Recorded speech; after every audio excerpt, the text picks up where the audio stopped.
que conta a palavra dos talentos? O que ela quer nos comunicar, né? Então, no resumo, ela conta a história de três servos, né?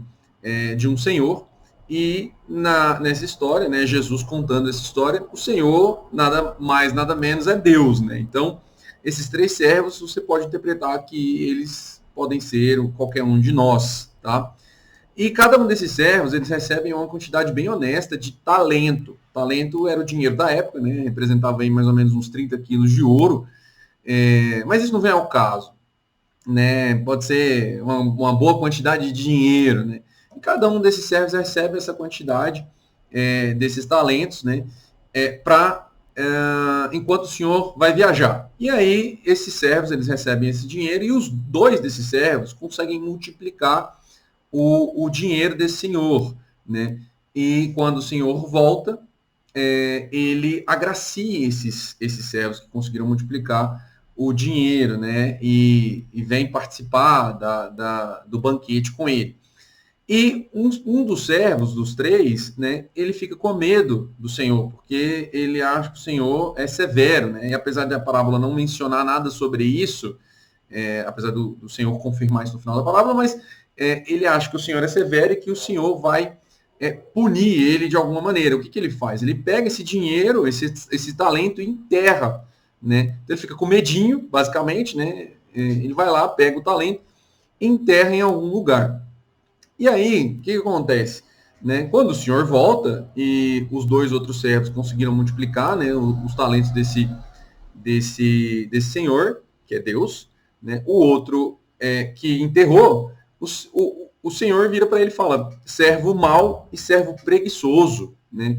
Então, por que que esse servo que foi lá e enterrou e devolveu a mesma quantia para o senhor, ele é um servo mau e um servo preguiçoso? E aí a gente entra, né, no que essa parábola pode ensinar para a gente, de fato, né? Então, eu não vou entrar no detalhe aqui, mas Jesus ele tem esse hábito de se comunicar através de parábolas, né, durante ali os evangelhos, né, de uma forma que fica fácil você fazer algumas analogias, né? E essa é uma das analogias bem interessantes e essa parábola ela é muito comum, né? Então eu não vou entrar nesse detalhe, mas enfim. Então, por que que o servo mau e preguiçoso ele vai lá e enterra o talento, né? Então ele ficou com esse medo, foi lá, enterrou o talento, né? E o que a gente tira de lição disso? O que eu posso trazer para a minha vida isso? Né? E como eu, por exemplo, né, depois que eu ouvi essa parábola e fiquei refletindo sobre ela, meditando sobre ela, o que a gente poderia fazer com isso, né? E durante o encontro lá com os catequizandos lá, né? A gente refletiu bastante sobre o que eu poderia fazer, né, para multiplicar os meus talentos, né? Então, pela graça de Deus, a gente tem várias habilidades, né? Ah, nossa, Gil, eu não tenho habilidade, eu não sei nada, né? Eu posso até dar um exemplo de quando eu era mais novo, por exemplo. Teve uma vez que me bateu assim, nossa, o que eu sei fazer, né? Não sei fazer nada. Eu falei, mãe, me ajuda. Eu não sei fazer nada. Eu quero tocar violão. Então eu inventei lá de tentar aprender a tocar violão, né? Não deu muito certo, mas enfim, tentei pelo menos, né? Então, a gente pode ser que a gente ali tenha alguma dificuldade, né, específica daquele momento, ou está passando por uma dificuldade, né, às vezes até financeira ou até mesmo de, enfim, né, enumere, né, as pessoas passam por diversas dificuldades ao longo da vida, digamos assim. Então, pode ser que aquela pessoa ela se desanime porque ela não consegue desenvolver uma habilidade. Mas no final, a gente realmente sempre tem uma habilidade, tem coisas que a gente é mais. É, a gente consegue aprender mais fácil. Isso eu diria que é um dom de Deus, né?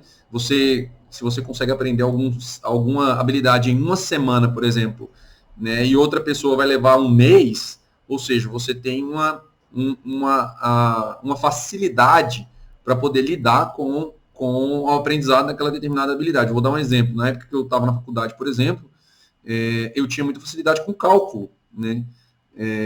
Com integral, derivado, essas coisas, né? Eu fiz engenharia. e tinha um amigo meu que não tinha muita facilidade com cálculo, mas ele era muito bom em programação, né? Então, assim, por incrível que pareça, apesar de que são disciplinas até um pouco semelhantes, porque você tem que usar lógica, matemática, às vezes, ali para elaborar um programa de computador, mas no fim eram habilidades diferentes. E ele tinha uma facilidade muito maior com a programação e eu tinha uma facilidade muito maior com o cálculo, né? Então, são habilidades diferentes. Então, você pode, de fato, né, desenvolver essas habilidades. E o que seriam, por que eu estou falando de habilidade, né? E o que eu estou querendo dizer e como que isso se conecta com a parábola dos talentos, né? O fato de o dinheiro aqui se chamar talento, ele não ou ser traduzido para talento, né?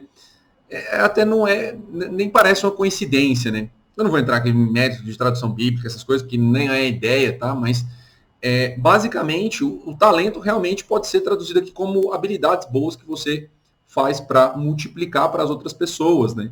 Então, até se a gente remeter aí ao passado, como que as pessoas aprendiam o ofício, né? Ah, eu quero ser, sei lá, um ferreiro. Ah, eu quero achar o melhor ferreiro da cidade e eu quero aprender com ele e vou fazer espada com esse ferreiro aqui, né? Então, o cara vai lá, o menino vai lá, aprende, né? Vira estagiário do ferreiro, digamos assim, aprende o ofício e depois ele vira mestre naquele ofício de fazer espada, por exemplo, né? Então, hoje a gente perdeu um pouco essa referência, porque hoje virou tudo tentar ir lá na faculdade e às vezes as pessoas que dão aula para você lá nem sabem o que elas estão fazendo, né? Porque elas nunca colocaram aquilo em prática, né? Tem até um caso icônico aí de uma professora de administração que foi que foi abrir uma empresa e faliu em poucos meses, né? Isso é verdade, você pode até procurar aí na internet se vocês quiserem. Eu não lembro o nome da professora nem onde que foi. Mas enfim, então, no final das contas, né, o talento enterrado é a sua habilidade enterrada.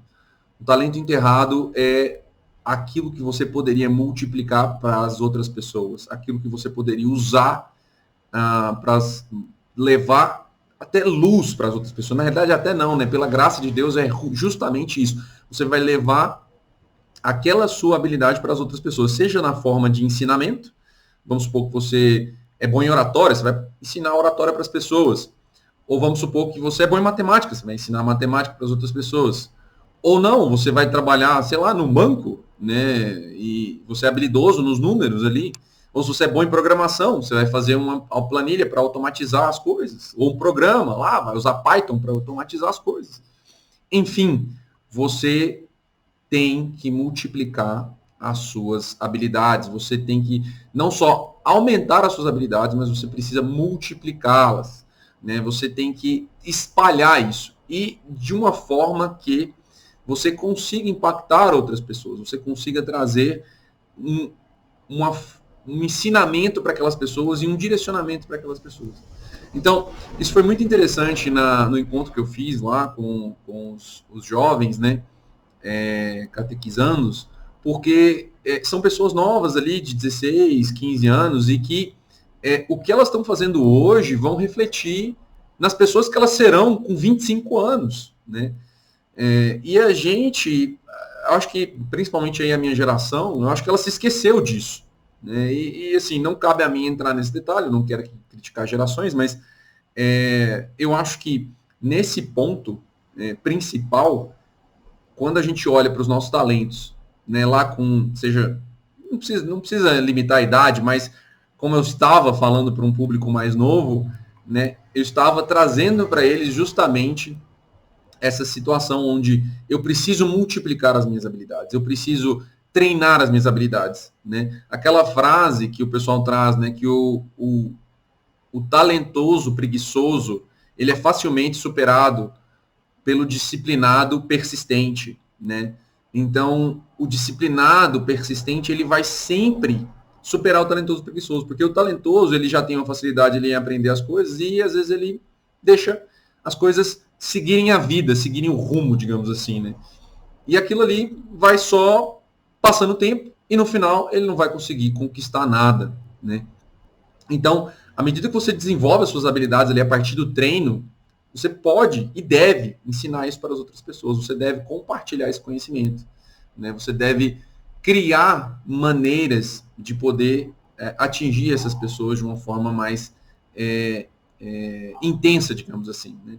E à medida que a gente vai crescendo, que a gente vai se desenvolvendo, você vai ficando mais confiante naquela sua habilidade. E aquela confiança, aquela autoridade vai se sobressaindo, né? E você não precisa necessariamente nem ficar se reafirmando de nada disso. Os seus resultados eles vão falar por si só.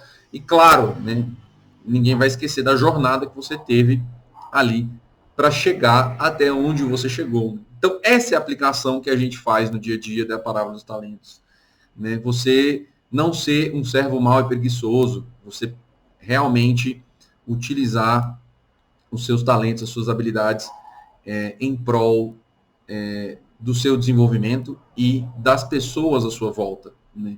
Então, você multiplicar isso. Então, assim, esse é o maior ensinamento que essa parábola nos traz, né? Assim, enfim, essa parábola, é claro, ela tem outras aplicações, claramente, outras interpretações também, não da perspectiva de habilidades, né? Mas a parte da caridade, do amor de Deus, que no final vai remeter a isso, porque você multiplicar suas habilidades, você trazer suas habilidades e ensinar as pessoas, não só ensinar as pessoas, mas de fato usá-las, né, usar a sua habilidade da melhor forma possível, vai realmente não só melhorar a vida dessas pessoas, mas também vai levar para essas pessoas, né, uma mensagem de que dá para ser feito, né? E quando a gente traz esse ensinamento de caridade, né, que a gente precisa ser caridoso para com o que a gente foi confiado. Então Deus confiou para a gente essas habilidades. Ele nos deu essas como que eu posso colocar essa forma de se desenvolver, digamos assim. Ele confiou nisso. Então, à medida que você tem essa confiança de Deus, quando você consegue de fato distribuir isso, né, você começa a caminhar em comunhão com Ele, né, com o nosso Criador.